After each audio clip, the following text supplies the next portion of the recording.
आज हम development biology के अंदर कुछ टर्मिनोलॉजी के बारे में डिस्कस करेंगे। जो प्रीवियस क्लास के अंदर हमने ऑन्टोजेनिक डेवलपमेंट के अंदर डिस्कस कर लिया था। आज कुछ जो टर्मिनोलॉजी है उसके बारे में देखेंगे। तो जो ऑन्टोजेनिक डेवलपमेंट है वो तो हमने डिस्कस कर लिया था। आज जैसे कि कुछ जाइगोट क्या है, जाइगोट के बाद हम देखेंगे। जैसे कि जाइगोट का देख लिया, जाइगोट के बाद जो सेल्स अवेलेबल है उसके अंदर जैसे कि हम देखें क्लीवेज क्या होता है।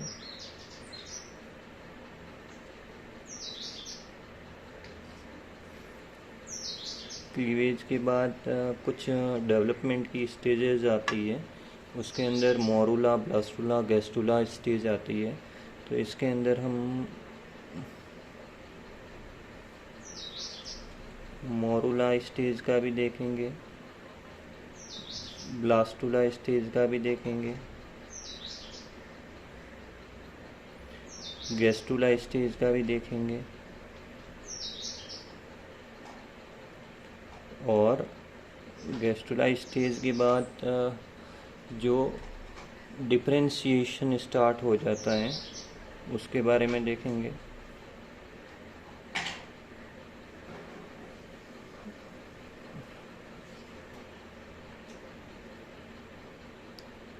डिफरेंशिएशन स्टार्ट होने के बाद जैसे कि मान लो ये टर्मिनोलॉजी हमने यहाँ पे लिखी है। डिफरेंशिएशन के बाद जो ऑर्गेनो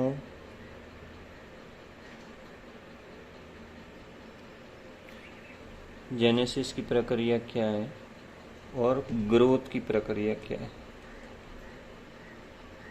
इसके बारे में हम देखेंगे।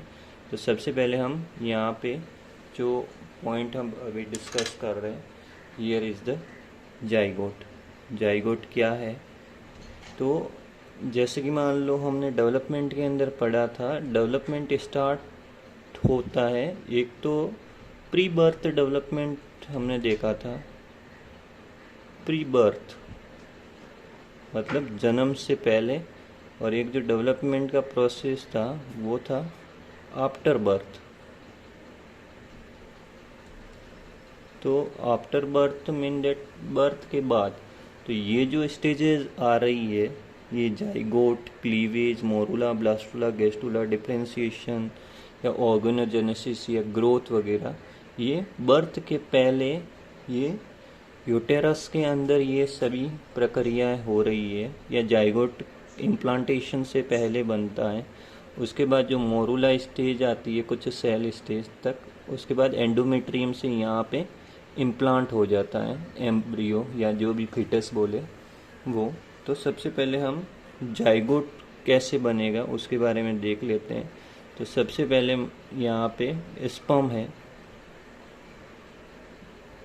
स्पर्म जो सेल है वो हैप्लॉइड सेल्स होती है। अब यहाँ पे हम इसको डायग्रामेटिकली ड्रॉ करके समझ लेते हैं। कुछ इस टाइप का स्ट्रक्चर होता है स्पर्म का। ये आगे वाला हेड पोर्शन होगा और पीछे वाला इसका टेल वाला पोर्शन होगा, और कुछ मिडल पोर्शन यहाँ पे देखने को मिलता है। तो स्पर्म सेल होती है वो एन होती है, क्योंकि जब स्पर्मियोजेनेसिस की प्रक्रिया हो रही होती है शरीर के अंदर, स्पर्मियोजेनेसिस, तो स्पर्मियोजेनेसिस के अंदर जो स्पर्म बनने की प्रक्रिया होती है, formation of sperm is generally called the spermiogenesis, उसमें एन या हैप्लॉइड स्पर्म का फॉर्मेशन होता है। यहाँ पे हैप्लॉइड स्पर्म का यहाँ पे फॉर्मेशन हो गया। और एक मान लो फीमेल के अंदर ये जो प्रोसेस होगा स्पर्म फॉर्मेशन होने का, ये मेल के अंदर होगा। सेम प्रोसेस भी यहाँ पे उपस्थित होगा। तो फीमेल के अंदर जो फॉर्म होता है वो होता है एग। एग जो कि राउंड शेप के अंदर ये भी होगा। इसके अंदर जो क्रोमोसोम के नंबर होंगे वो भी हैप्लॉइड नंबर ऑफ क्रोमोसोम उपस्थित रहेंगे। तो जो n नंबर ऑफ एग है या हैप्लॉइड एग है, इसका फ्यूजन स्पर्म के साथ जब भी होता है, तो यहाँ पे मान लो जो फ्यूजन, भले ही हम इन विट्रो फ्यूजन की बात करें जो कि लेबोरेटरीज कंडीशन के अंदर होता है, और भले ही हम नेचुरल फ्यूजन की बात करें प्राकृतिक रूप से, जैसे कि शरीर के अंदर होता है, इनर बॉडी या कहीं पे बॉडी कैविटी के अंदर ये जो प्रक्रिया पॉसिबल होती है उसकी बात की जा रही है। तो यहाँ पे जो सबसे पहले स्पर्म तथा फीमेल एग के फ्यूजन से जो सेल बनती है, ये वाली जो सेल्स कुछ इस टाइप से, जिसके अंदर n तथा n क्रोमोसोम मिलके 2n हो जाते हैं। जो 2n नंबर ऑफ सेल, या इसको बोला जाता है डिप्लॉइड सेल। जो डिप्लॉइड नेचर के अंदर जो सेल होती है, इसका फॉर्मेशन होता है डिप्लॉइड नेचर वाली सेल्स का, और इसी को बोला जाता है जाइगोट बोला जाएगा। तो जाइगोट क्या है, उसके पास जो क्रोमोसोम के नंबर होते हैं वो एक तो डिप्लॉइड होंगे, या हम कह सकते हैं कि 2n नंबर ऑफ क्रोमोसोम यहाँ पे अवेलेबल होंगे, और एक इसमें अभी क्लीवेज स्टार्ट नहीं हुआ होता है, सिंगल सेल ये रहती है, या क्लीवेज इसके अंदर स्टार्ट नहीं होता, एब्सेंट होता है। अब यहाँ पे ये सिंगल सेल इसको बोला जा सकता है। सिंगल सेल जो स्ट्रक्चर है यहाँ पे ये दिख रहा है, ये जाइगोट कहलाता है। तो जाइगोट का फॉर्मेशन होने के बाद जो फर्दर प्रोसेस स्टार्ट होता है उसको बोला जाएगा क्लीवेज। जैसे ही जाइगोट वाली अवस्था आएगी उसके बाद सेल आगे फर्दर डिवाइड करनी स्टार्ट हो जाएगी। तो सेल जो रहती है शरीर के अंदर, ये जाइगोट जो सेल है, एम्ब्रियोनिक जाइगोटिक सेल, जाइगोट, ये अपने अंदर डिवाइड करती है। इसके अंदर डिविडेशन देखने को मिलता है। जो डिवाइड की प्रक्रिया है वो माइटोसिस से होती है। मतलब यहाँ पे क्रोमोसोम जो होंगे वो 2n के 2n ही रहेंगे, केवल नंबर ऑफ सेल्स को इंक्रीज किया जाएगा। तो जाइगोट तो यहाँ पे हम डायग्रामेटिकली ड्रॉ करें, जो ये 2n सेल्स हैं। बाकी जैसे कि मान लो जाइगोट, ये इसके अंदर क्लीवेज होके ये 2 सेल्स के अंदर परिवर्तित हो गई, ये 2 सेल्स का फॉर्मेशन कर गई, ये भी डिप्लॉइड 2 सेल्स हैं। अब आगे और फर्दर यहाँ पे क्लीवेज होगा 2 सेल्स से, यहाँ पे इस टाइप से 4 सेल्स का फॉर्मेशन होगा। 4 सेल्स से जो आगे और सेल्स बनेगी, 4 से सीधे 8 का फॉर्मेशन होगा। तो इस टाइप से जो सेल्स के नंबर इंक्रीज होते हैं एम्ब्रियोनिक कंडीशन के अंदर, जो कि स्टार्ट हो रहा है जाइगोट से स्टार्ट हो रही है सेल्स डिवाइड करनी। तो ये जो डिविडेशन का प्रोसेस होता है, इस वाले प्रोसेस को क्लीवेज बोला जाता है, जहाँ पे सेल्स का जो नंबर है वो बढ़ता जाता है। जैसे कि स्टार्टिंग के अंदर 1 सेल्स है वो डबल होके 2 बन जाएगी, 2 से डबल होके सीधे 4 सेल्स का फॉर्मेशन हो जाएगा, 4 से सीधे डबल होके 8 का, 8 से 16, 16 से 32 और 32 से 64, 64 सेल्स। ऐसे ऐसे नंबर ऑफ सेल्स इंक्रीज होते जाते हैं। इस वाले प्रोसेस को क्लीवेज बोला जाएगा। तो आई थिंक आपके क्लियर हो गया होगा क्लीवेज क्या है and what the process of zygote. अब हम जो थर्ड स्टेज के बारे में डिस्कस कर रहे हैं वो है मोरूला वाली स्टेज। तो जो मोरूला वाली अवस्था है वो क्या है, तो अभी हम यहाँ पे मोरूला वाली अवस्था को देख रहे हैं। मोरूला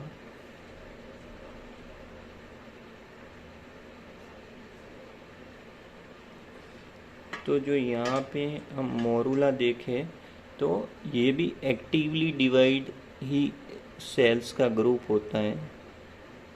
इसको भी हम कहते हैं एक्टिवली डिवाइडेड सेल्स। इसको एक्टिवली डिवाइडेड सेल्स ही बोला जाएगा। लेकिन जो मोरूला का फॉर्मेशन होता है उसके अंदर की साइड में कैविटी नहीं पाई जाती। मतलब एक हम कह सकते हैं कि जो सेल्स उसके पूरे सरफेस को घेरते हुए इसके इनर कैविटी में भी उपस्थित होंगे। मतलब मोरूला वाली जो अवस्था होती है इसमें किसी भी टाइप की कैविटी नहीं देखने को मिलती। तो यहाँ पे एब्सेंट ऑफ कैविटी मोरूला वाली अवस्था, कैविटी जो होती है वो एब्सेंट पाई जाती है। जो ट्रू मोरूला अवस्था है वो केवल सिलेंट्रेट्स के अंदर देखने को मिलती है। ट्रू मोरूला जो स्टेज है, कुछ सिलेंट्रेट्स के यहाँ पे एग्जाम्पल आते हैं, उनके अंदर देखने को मिलती है।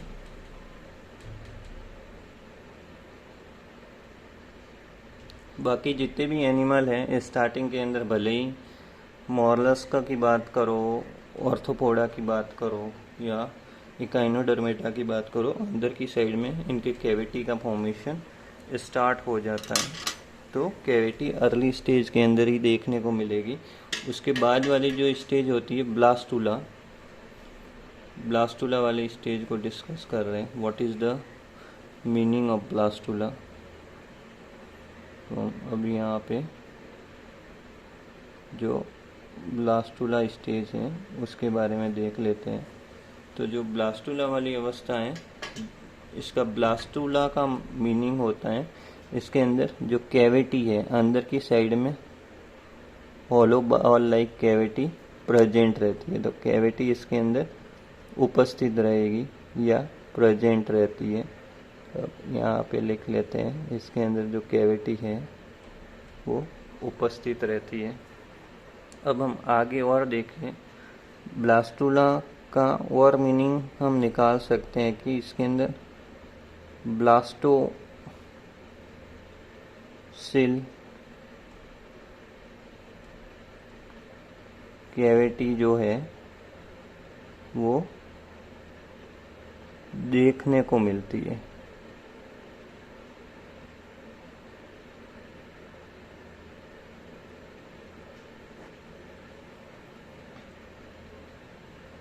ब्लास्टोसील कैविटी का मतलब होता है, जैसे कि मान लो यहाँ पे हम डायग्रामेटिकली ड्रॉ करें तो अब जैसे कि ये जो सेल्स हैं ये बाहर की साइड में सब डिवाइड हो रहे हैं, इस टाइप का स्ट्रक्चर है ये सेल्स।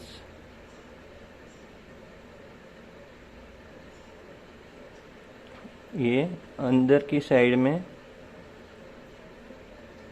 एक कैविटी देखने को मिलेगी, खाली गुहा देखने को मिलती है।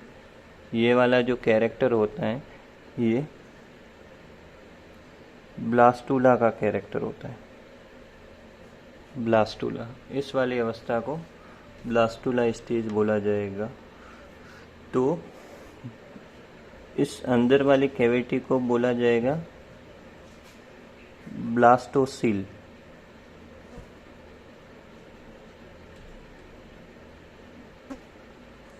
ब्लास्टोसील जिसके अंदर लिक्विड भरा हुआ रहता है। अब यहाँ पे कुछ लिक्विड गुहा के अंदर भरा हुआ देखने को मिलेगा। ब्लास्टुला स्टेज के अंदर। तो ये वाली अवस्था हो गई ब्लास्टुला अवस्था। अब हम आगे देख रहे हैं गैस्टुला स्टेज के बारे में, गैस्टुला स्टेज के बारे में। अभी ब्लास्टुला के बाद हम डिस्कस कर रहे हैं गैस्टुला स्टेज के बारे में। तो जो गैस्टुला स्टेज होती है वहाँ पे तीनों जो जर्म ले रहे हैं उनका डिफरेंशिएशन हो जाता है। तो यहाँ पे हम लिखेंगे जो डिफरेंशिएशन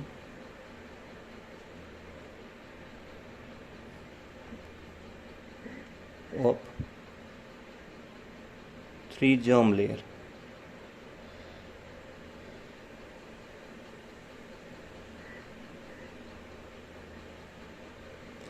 तो तीनों जो जर्म लेयर हैं उनका डिफरेंशिएशन गैस्टुला स्टेज के अंदर हो जाएगा। अब 3 जो जर्म लेयर हैं उनके नाम आपको पता ही है, फर्स्ट ईयर के अंदर हमने कितनी बार डिस्कस किया है। Is the ectoderm, second one is the एंडोडम, और जो तीसरे नंबर पे है वो है मीजोडम। तो ये तीनों जो जर्म लेयर हैं वो डिफरेंशिएट होके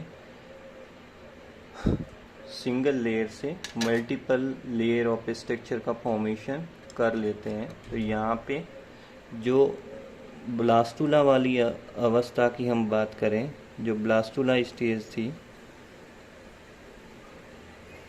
उससे सीधे ही गैस्टुला स्टेज का फॉर्मेशन होता है।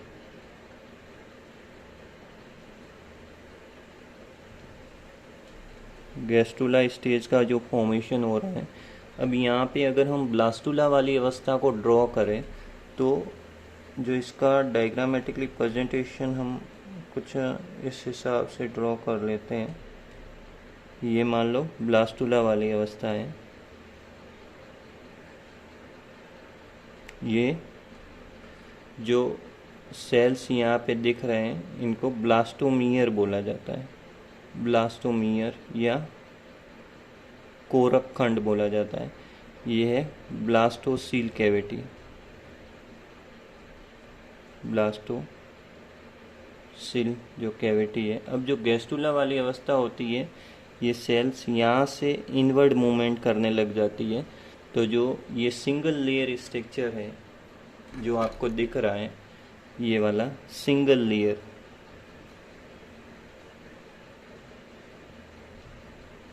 ये जो स्ट्रक्चर है सिंगल लेयर का, ये कन्वर्ट हो जाएगा यहाँ पे मल्टीपल लेयर के अंदर। मल्टीपल लेयर के अंदर ये परिवर्तित हो जाता है। Single layer structure multiple layer के अंदर परिवर्तित हो जाता है। तो यहाँ से सेल इनवर्ड मूवमेंट कर रही है। तो अब हम आगे और डिस्कस करें डायग्रामेटिकली, तो जो आगे का स्ट्रक्चर बनेगा वो कुछ इस टाइप से स्ट्रक्चर बन रहा है। अब यहाँ पे ये बाहर वाला जो फॉर्म करेगा वो एक्टोडम का फॉर्मेशन करेगा, और ये जो फॉर्म करेगा इससे एंडोडम का फॉर्मेशन होगा, और जो मध्य लेयर होगी उससे जो वो फॉर्म होगा इस वाले लेयर को मीजोडम बोला जाएगा। तो एक्टोडम, एंडोडम और मीजोडम जो 3 जर्म लेयर है इनका जो विभेदन है वो गैस्टुला वाली अवस्था के अंदर देखने को मिलेगा। अब यहाँ पे इसके अंदर धीरे धीरे सेल्स विभाजित होके अपने स्पेसिफिक एरिया में चली जाती है जो इन फ्यूचर इनको क्या बनाना है। तो जैसे कि हम यहाँ पे वापस ड्रॉ करें कुछ डायग्राम को, तो स्टार्ट किया था हमने एक एग और स्पर्म से, जो ये सेल्स थी, n नंबर ऑफ सेल्स थी। उसके बाद सीधे जो फॉर्म हो रहा था वो हो रहा था जाइगोट का फॉर्मेशन हो रहा था। अब जाइगोट के बाद धीरे धीरे सेल्स और फर्दर विभाजित हो रही थी। तो यहाँ पे कुछ सेल्स जो होती है बाहर की साइड में विभाजित होगी, कुछ जो सेल्स रहेगी इनर साइड में विभाजित होगी, और उसके बाद आते आते जो धीरे धीरे सेल्स होती है वो डिफ्रेंशिएट होती जाती है। ये वाले मान लो मोरूला या ब्लास्टुला स्टेज हो गई। तो यहाँ पे सेल्स धीरे धीरे क्या हो रही है, डिफ्रेंशिएशन, सेल्स विभेदित हो रही है, इनके अंदर डिफ्रेंशिएशन देखने को मिल रहा है। तो यही डिफ्रेंशिएशन है। तो सबसे ज़्यादा जो पोटेंसी है ऑर्गन को बनाने की, पोटेंसी जो सबसे ज़्यादा अवेलेबल होती है वो जाइगोट के पास अवेलेबल होती है। इसलिए जो जाइगोट होता है उसको हम टोटिपोटेंस भी बोला जाता है।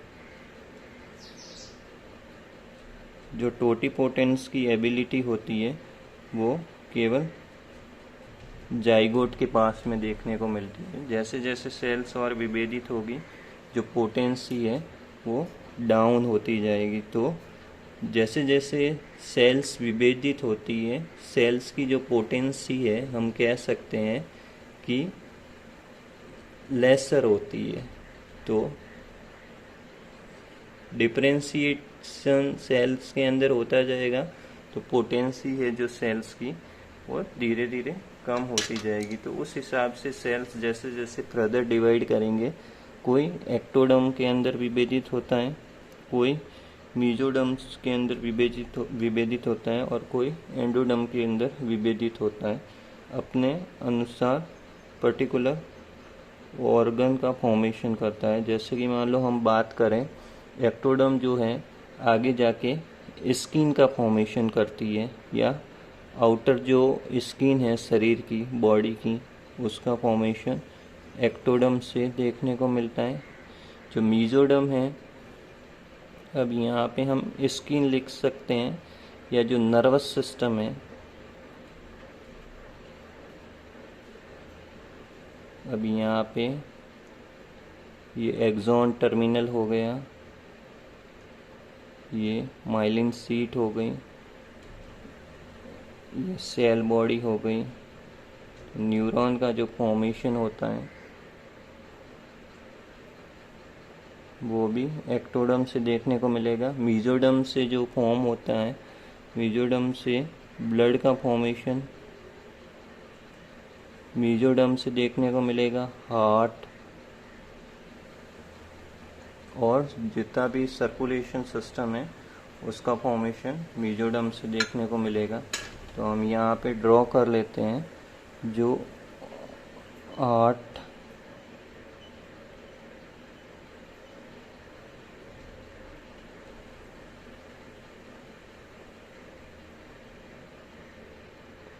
सर्कुलेटरी सिस्टम का जो मेन ऑर्गन है हार्ट, उसके बाद एंडोडर्म के अंदर लाइनिंग, जो ऑर्गन की लाइनिंग है वो, उसके बाद कुछ जैसे कि डाइजेस्टिव सिस्टम का भी पार्ट हुआ, वो भी एंडोडर्म के द्वारा फॉर्म होता है। डाइजेस्टिव सिस्टम का कुछ पार्ट वो भी एंडोडर्म के द्वारा फॉर्म किया जाता है। तो ये था मेनली गैस्टुला के बारे में, जिसको गैस्टुलेशन का प्रोसेस भी बोला जाता है। अब जैसे जैसे सेल डिवाइड होगी, अब सेल्स आगे फर्दर और डिवाइड होके उसके अंदर डिफ्रेंशिएशन होके एक पर्टिकुलर ऑर्गन के अंदर सेल, जैसे कि मान लो यहाँ पे गैस्टुला स्टेज की हमने बात की है, अब उस बेसिस पे ही जीवों को 2 भागों के अंदर बांटा जाता है। एक तो होता है प्रोटोस्टोम और दूसरा होता है ड्यूटेरोस्टोम।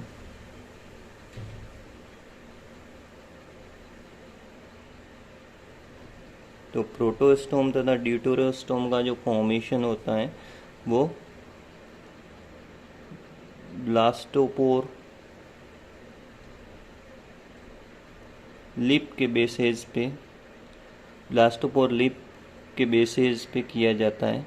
इससे अगर एनस का फॉर्मेशन हो रहा है या इससे माउथ का फॉर्मेशन हो रहा है, तो उस बेसिस पे दो कैटेगरी की जाती है, वो कहलाती है या तो प्रोटोस्टोम है या ड्यूटेरोस्टोम टाइप का एनिमल है। उसके बाद और एनिमल फर्दर डिफरेंशिएशन होगा एनिमल के अंदर, ग्रोथ होगी। ग्रोथ का मतलब आप जानते ही हो, वृद्धि। दो फर्दर और डिफरेंशिएशन होने के बाद जो पूर्ण विकसित एक एम्ब्रियो के अंदर परिवर्तित हो जाता है। तो ये जितनी भी स्टेजेस थी हमने डिस्कस की है, उस हिसाब से जो शिशु है उसका ऑप्टिक, जो आँख वाला पोर्शन भी डेवलप हो जाएगा। उसके बाद जो इसके फोर लिम्ब तथा हाइंड लिम्ब होते हैं वो भी डेवलप हो जाते हैं। अब यहाँ पे हम पीछे की साइड में इसका हाइंड लिम्ब बना देते हैं। इसके जो ऑर्गन रूडिमेंट्स हैं वो भी डेवलप हो जाते हैं। इसकी पीछे की जो वर्टिबल कॉलम होती है वो भी डेवलप हो जाती है। ब्रेन भी विभेदित हो जाता है, fore brain, mid brain, hind brain के अंदर। और जो पूर्ण विकसित फीटस है उसका फॉर्मेशन हो जाता है। और ये प्रोसेस आफ्टर बर्थ होने के बाद, आफ्टर बर्थ वाला डिफरेंशिएशन का, ग्रोथ वाला स्टार्ट हो जाता है। तो ये प्रोसेस होता है टोटली डेवलपमेंट के अंदर। तो जनरली आपको यहाँ पे जो पीछे की साइड में टर्मिनोलॉजी मैंने बताई है वो चीज़ें याद रखनी है। सो आज की क्लास के अंदर हम यहाँ तक ही डिस्कस करेंगे। I hope you understand all the thing here we discuss. बाकी कल की क्लास के अंदर डिस्कस करेंगे।